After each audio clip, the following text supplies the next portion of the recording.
We all eat too much sugar. Sugar is omnipresent in our diets. I eat too much sugar. I found that out recently. But I'm going to talk to you about 5 surprising signs that you could be eating too much sugar as well. Now, a little sugar is fine. It's probably beneficial.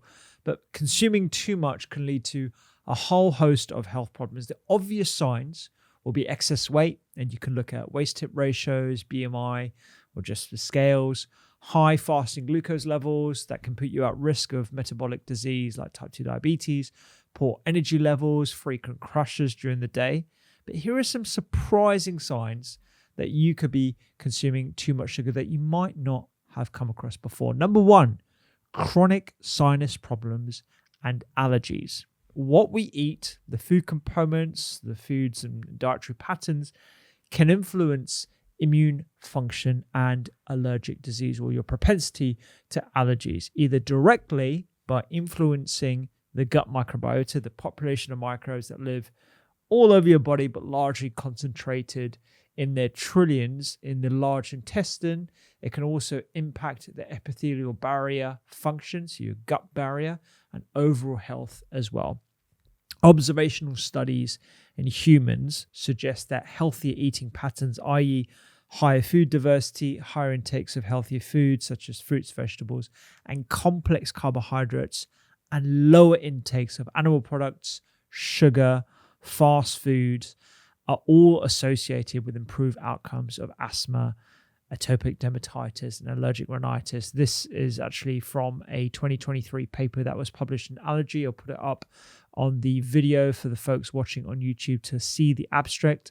But more specifically, it's very hard to disentangle these big observational study observations, the patterns that we observe in these studies from the general dietary patterns that I've just described, because it's very unlikely that you're going to have someone who is just individually consuming high amounts of sugar and not having the fast food, the fats, the animal products, the other things that all contribute to poor gut barrier function, poor gut health that can lead to an increased likelihood of allergies and other intolerances to food, and things like asthma and atopic dermatitis as well, which is itchy skin or allergies related to skin disease. So aside from those big observational studies, we have to rely on smaller studies. So there was a small study looking at behavioral modification that also found that higher sugar consumption was associated with inflammatory stress and sinonasal symptoms. That's basically what I've got at the moment, actually, with my hay fever allergies.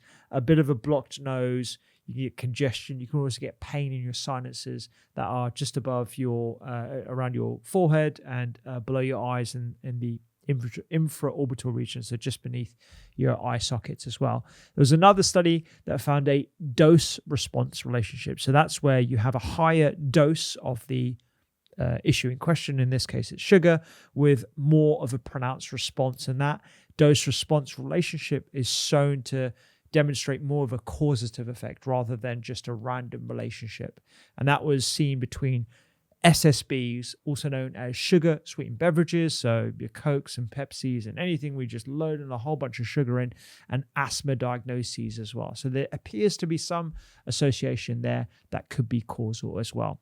Like I said, it's really hard to separate sugar specifically from dietary patterns, particularly in observational studies, but it's certainly showing a trend. If you look at this diagram, folks on YouTube, I'll describe it for the folks listening on the podcast.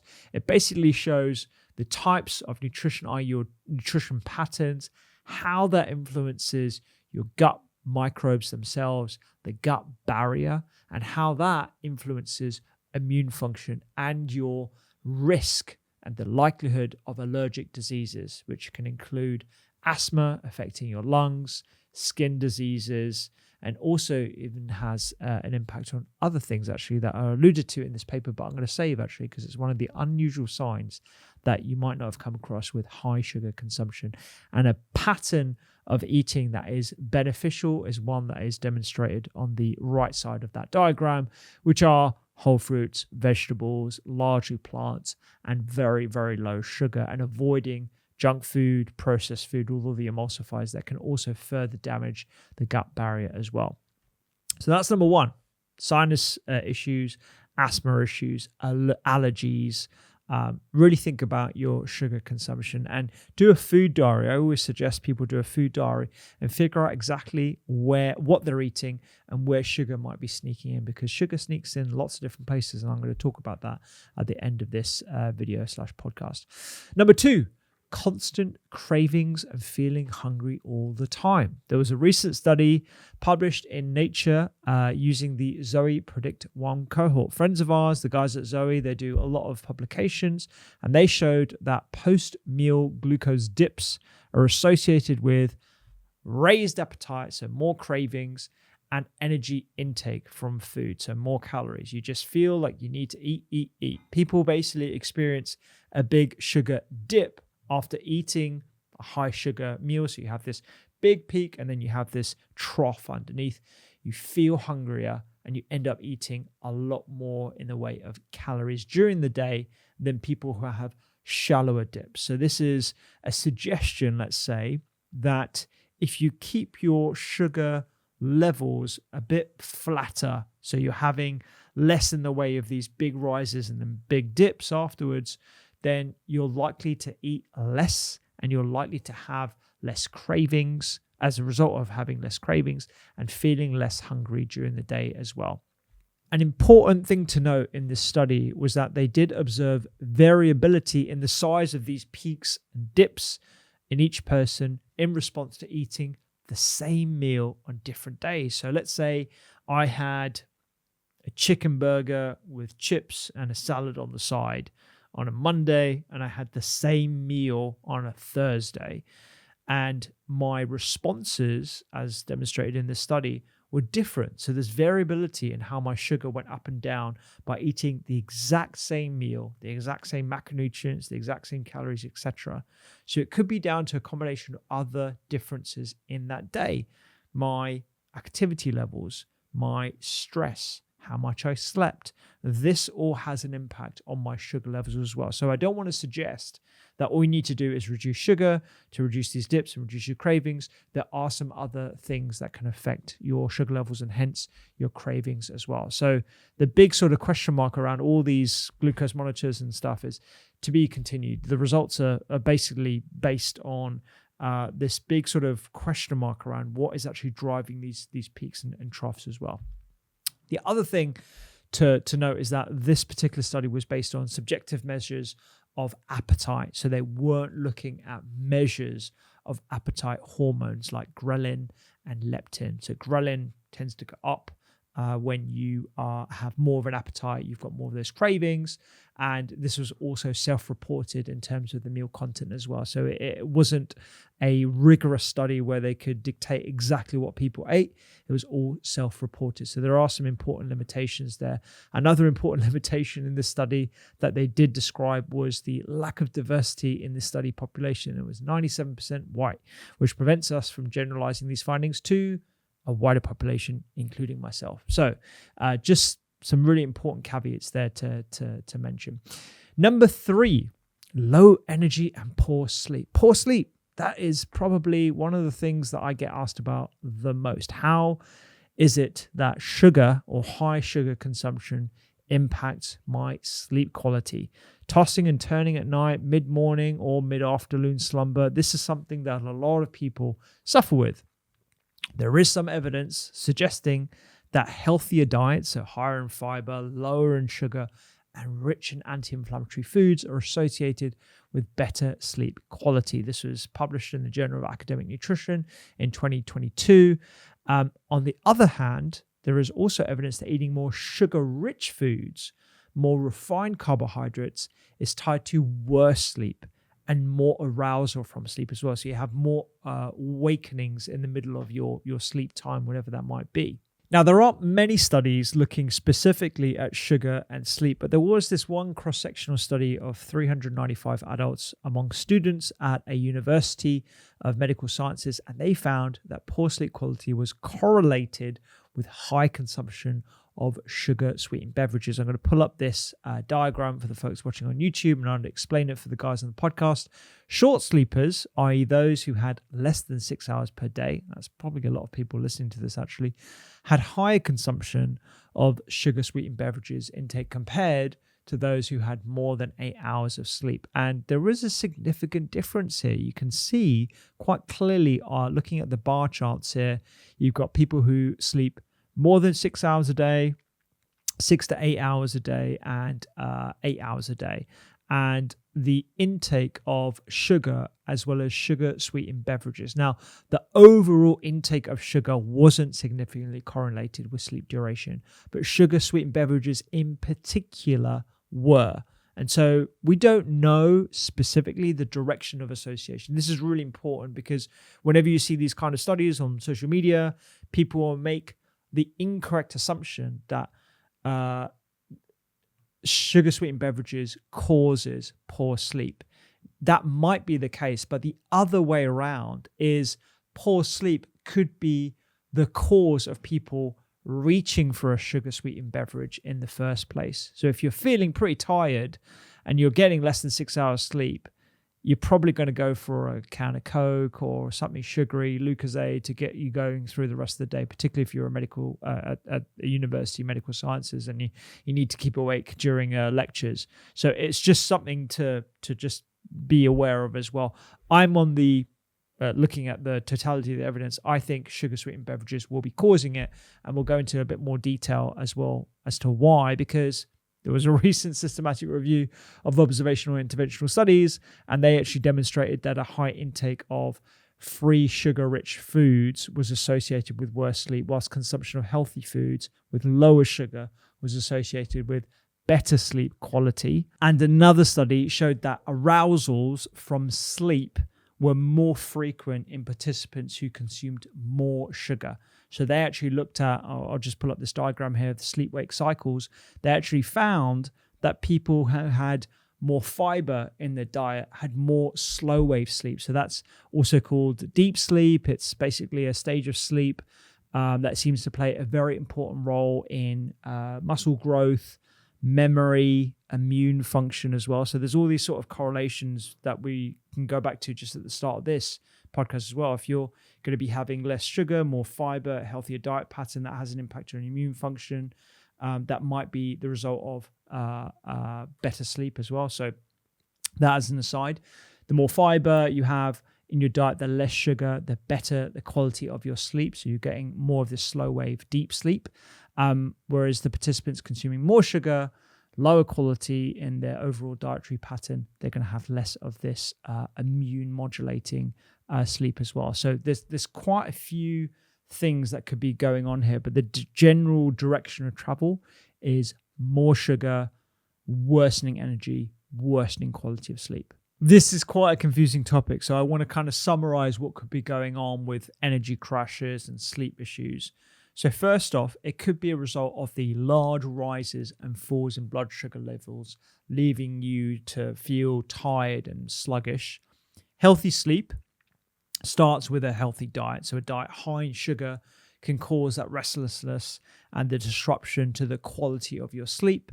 And if you have insufficient sleep, that can actually lead to increases in cravings. And it's also important to recognize the opposite direction of travel. So is poor sleep itself, aside from whether it's being caused by sugar or sugar sweetened beverages, is that causing the sugar seeking behavior? Is the poor sleep driving sugar seeking behavior? I'm glad I said that in one sentence. The sugar sleep cycle is something that people should be aware of. So poor sleep can actually increase sugar cravings. This is a well-known phenomenon. Research on teenagers, for example, found that teenagers not getting sufficient sleep ate an extra 12 grams of added sugar each day compared to when they were in healthy sleep as well. So the quality of your sleep can also drive the sugar behavior as well. So it's really important to recognize that. But like I said, the direction of travel is probably in the other way as well. Maybe it's combined, it could be both the things in unison as well. The fourth sign that you could be eating too much sugar in your diet, higher stress. anxiety, depression, mood swings, irritability. There is also clear evidence linking high sugar intake and poor diets in general to poor mental health as well. It's something that we've talked about quite a bit on the podcast, and where we talk about nutritional psychiatry. There's a lot of interest in this subject as the rates of mental health increase, particularly in younger cohorts as well. There was a recent cross-sectional study that found that 100 grams per day increase in dietary sugar, that's a lot of increase in sugar, is correlated with a 28% higher prevalence of depression. That was published in Psychiatry in 2024. There's also a few trials investigating highly palatable foods, so that's processed foods essentially, in stress and anxiety. So how might sugar affect mental health? Well, it's really hard to disentangle, like I said, the effect of processed foods and the totality of one's diet from the effect on the brain, the gut, the production of neurochemicals, neurotransmitters, where they have an indirect and direct effect on our mood. We've discussed this on the podcast before, the effect of processed foods on mental health, the impacts on your gut barrier, the population of microbes. It's a really, really complicated subject matter. The obvious sort of answer on mood swings and irritability, aside from a formal diagnosis of a mental health condition, is that you can have the swings in sugar levels, and those dips can lead to irritability as you have high amounts of cravings and you've got increased appetite. There is a suggestion that it can have an impact on neurochemistry as well, but it is really, really hard. All I can say right now is that there is an association, and it's quite hard to actually fathom a mechanistic reason as to why the sugar, disentangled from the processing and where you tend to find lots of sugar in processed foods, could be having an effect on mental health and stress and anxiety. But there is definitely an association, as evidenced by cross-sectional studies, observational studies, and a few trials investigating sugar-sweetened beverages as well.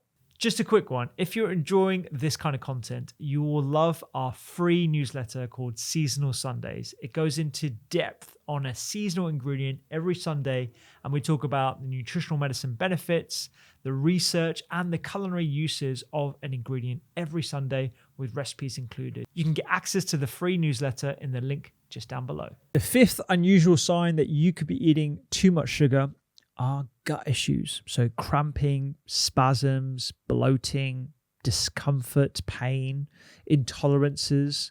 These are all things that could be suggestive of high amounts of added sugars in your diet. So both hyperglycemia, fancy word for high blood sugar, and excessive sugar intake could disrupt your intestinal barrier, increasing gut permeability and causing a profound change in your gut microbiota population. So the population of microbes that you find in your large intestine. This was shown in a number of different papers that we'll put in the references here. Why might it cause a disruption to your gut microbes and your gut barrier? To help with this explanation, for the folks watching on YouTube, I'm just going to pull up this diagram that shows the effects of poor food intake, so processed foods and high amounts of sugar on your microbes, and the impact on your immune function. So what happens when you have excess sugar is that it changes the types of microbes that you have in your large intestine, and this favors organisms that can rapidly use up those simple carbs at the expense of other organisms as well, that are more sort of specialized in degrading high fiber, complex carbohydrates. Those generally have lower growth rates. You have an abundance of one type of microbe rather than the others. These types of microbes are generally the less favorable types, and these can disrupt the gut barrier by munching up all the mucus that is part of your gut barrier, your intestinal barrier. The less mucus that you have, the more exposed your gut lining becomes. And your gut barrier isn't just one thing. There's multiple different sort of checkpoints, which is where it needs to be somewhat leaky. I know leaky gut is a bit of a term that's bandied around. It's a colloquial term, and it's actually intestinal permeability that we're referring to. But let's say it gets that slightly more leaky, it can let in a lot more products that shouldn't be in the bloodstream. So things like the casings of your microbes, microbes themselves, more nutrients, and that can elicit more of an immune response. And that can cause pain, bloating, and a disruption to your immune system, which becomes highly triggered. And that can lead to a whole host of different symptoms as well. One of the other byproducts of having a rapidly digesting microbe population that can use a lot more sugar is that builds up gas. And that can cause itself cramping, spasms, and obviously the bloating and discomfort associated with that, as well as pain. Aside from symptoms of gut dysbiosis, so an imbalance of your microbes, there was a recent meta-analysis that found a high consumption of sugar was associated with increased risks of inflammatory bowel disease as well. It's important to note here that whenever I talk about bloating or gut symptoms, it's really important to not just think of sugar as a cause of it. There are multiple causes of bloating, and it is one of those red flag symptoms that I always suggest people go and see their primary physician or GP for, because it could be indicative of a load of different issues. It could be ovarian in origin. It doesn't necessarily need to come from the gut itself. It could be intolerances to food. It could be something a lot more sinister as well, which is why whenever you come and see a doctor, they ask you a whole constellation of questions, including whether you've lost weight and what your bowel habits are like as well. So please don't think of bloating in isolation as always related to things like excess sugar consumption. It could be related to a whole host of other issues too. And a bonus sign that you are eating too much sugar is oral health. So oral health is probably pretty obvious: cavities, dental caries, all that kind of stuff. But dry mouth, mouth acidity, and disrupted oral microbiota are also signs that you're having too much sugar. You probably didn't realize that tooth extraction remains the number one procedure carried out on children aged between 5 and 9 in hospitals in the UK. They conducted almost 25,000 operations to extract teeth on 5 to 9-year-olds in 2015, 2016. I'm glad to say that trend is generally reducing over the last 5 years, but it's still really, really high. I'm going to pull up a diagram that the folks on YouTube can see the increase in acidity that occurs when you have high amounts of sugar and how that leads to enamel degradation. We all know that sugar intake can increase the risk of dental caries, but did you know that foods we eat on a regular basis influence the makeup of bacteria in our mouths? Researchers found that high intakes of sugary and high glycemic foods, things like donuts and refined carbohydrates, baked goods, sugar-sweetened beverages, breads, low-fat yogurts that have lots of sugar added to them, these can all influence poor oral health. And this could be due to the influence of these foods on the oral microbiome, not just the teeth directly itself. So the results reported find that the richness and the diversity of your oral microorganisms were significantly lowered in participants who had high sugar consumption as well. And the reason why it has an impact on dental health is because it increases the intake of fermentable carbohydrates in your diet that bacteria feed on, and then they produce lactic acid in your mouth. And whenever they encounter and digest the sugar and they produce this acid, they can demineralize the tooth enamel that causes dental caries. More bugs can get into that. They take up little residence there, they get nice and cozy, and they can cause that general infection.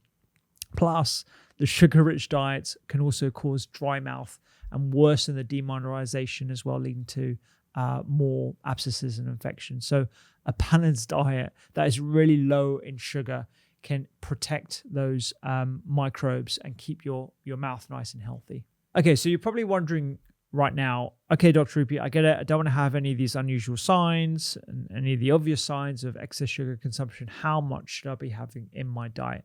Generally, research recommends reducing the consumption of free sugars, also known as added sugars, to below 25 grams per day. That might sound like a lot, 6 teaspoons, but it's quite easy to add up, particularly when you think about all the different products that have added sugar in as well. And I just want to emphasize added sugar. It's not the natural sugars that you find in fruits and vegetables, for example.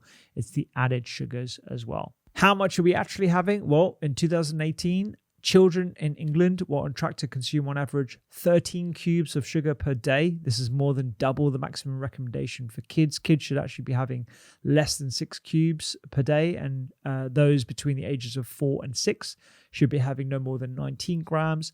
And it's estimated in the UK that everyone above the age of 19 or 19 to 64 is having more than the recommended amount. It's about a third of us having more than the recommended amount. And before you say that you don't eat a lot of sugar, there are lots of hidden sources of sugar. I thought I didn't have that much sugar, and then I went to see my dentist, and she gave me the results of my oral microbiome test, and she told me in no uncertain terms that my diet was too high in sugar. She told me this live on the podcast as well. So you can't lie from an oral microbiome test. If the microbes are there that demonstrate that they are munching on sugar, I've got a high sugar diet as well. And it's present in so many different things. It's in breads, soups, cured meats, ketchup, pasta sauce, sandwiches, obviously sugary soft drinks, so squashes, juice drinks, fizzy drinks, energy drinks, buns, cakes, pastries, fruit pies, breakfast cereals, cereal bars,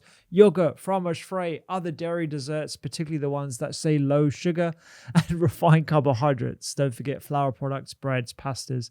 There's just so much sugar in our diet. If you look at the collection of foods in our supermarkets, most of them exceed the amount of sugar per serving that we should be having. And if they do say per serving it's actually low sugar, look at the serving size. Most cereals have a serving size of around 35 grams to 50 grams. No one has 35 grams to 50 grams of cereal. They have a full bowl full. And so you're going to be having more than the recommended daily amount of sugar in your first meal of the day in a breakfast cereal. So really, really be careful about where you're getting your sugar intake. Two things I do want to say about sugar is, A, you shouldn't fear fruit. The food source where you get your sugar from makes all the difference because of that food matrix. So plant foods have high amounts of fiber, essential minerals, antioxidants. Dairy foods also contain minerals. So the normal sugars that you find in milk and yogurt, for example, they actually are contained within lots of protein. So that dampens the effect that it's going to have on your blood sugar levels, for example. Despite their sugar content, intake of whole fruits has been repeatedly linked to benefits on health, including reduced risk of stroke, reduced risk of coronary heart disease, obesity, cancer. It's also been shown to reduce fasting blood glucose concentrations as well. We talked about that on a separate podcast, which is why it's recommended for people with type 2 diabetes. And there was a recent meta-analysis published in Frontiers in Endocrinology that stated the reasons as to why as well. And the other thing is, watch out for healthy sugars. There is no such thing as a healthy sugar. All sugar will have the same biological effect in you, whether that is honey, raw honey, agave, maple syrup. Despite the addition of micronutrients and extra polyphenols in these types of sugars, it's still sugar and it will still count to the added sugar content. So you've got to be really careful about these products that are labeled as healthier. They're not generally more healthy, they just taste slightly different. So here are 5 small habits that you can take away today to lower your daily sugar intake. So first thing is adding protein, fiber, and healthy fats to your meals makes them a lot more filling, so you're less likely to crave sugary items. It will keep you satisfied and fuller for longer, and it also gives you those rich arrays of nutrients and protective compounds as well. Swap your sweeteners like honey and agave and all the rest of it for sweet spices. So cinnamon in tea or cinnamon on its own with ginger with hot water is actually fantastically sweet. So if you opt for Ceylon cinnamon, for example, and you have that with ginger and hot water, I've tried it. It tastes so sweet. And there might be some added benefits of having those anti-inflammatory spices in your diet every single day as well. So try cinnamon. I think that's a really, really good addition to your diet generally, and it gives that sweetness that you might be craving. Reduce sugary cues. That's the third thing. Keep it out of sight and out of mind. I can't keep any high sugar items in my kitchen because I can't trust myself. And a lot of people have issues with motivation. And if I know that I've got something like a digestive biscuit in the cupboard, it's very hard for me to rein it in. So I just keep it outside, out of mind. Instead, my fourth thing is eat mostly whole foods. So I keep completely whole foods in my diet. And even when it comes to choosing the type of grain. So we did a podcast on oats recently. I'm less likely to have refined oats in my kitchen. I'm going to have the whole pinhead oats, steel cut oats, the less refined oats, because that's going to have a lot more fiber, a lot more protein, and lock in those natural sugars that could affect the oral microbiome in my case as well. And the fifth thing is know what you're buying. Read the labels. When you buy anything packaged, look for products that have extra added sugars into them, and you'll find them in lots of different things. When you start looking, you'll notice date syrups, you'll notice honey, you'll notice other types of cane sugar. There are hundreds of different types of names like corn syrup, sweeteners, fruit juice concentrate. That's a very popular one. Apple puree, high fructose corn syrup, molasses, sugar molecules ending with O's basically. So dextrose, fructose, galactose, maltose. These are all sugar. So when you read a label and you look for the OSE, it's most likely going to be sugar. And another thing to look out for is low fat, because if it's low fat, they've taken out the fat, it's probably going to be high in sugar because they have to replace the element of the food that actually makes it taste better. So I hope those 5 or 6 rather unusual signs of excess sugar in your diet have been helpful for you. Hopefully that's triggered you to think of where you're getting the excess sugar in your diet, if you are getting excess sugar in your diet. And let me know if I've missed anything, missed any signs that you want me to talk about.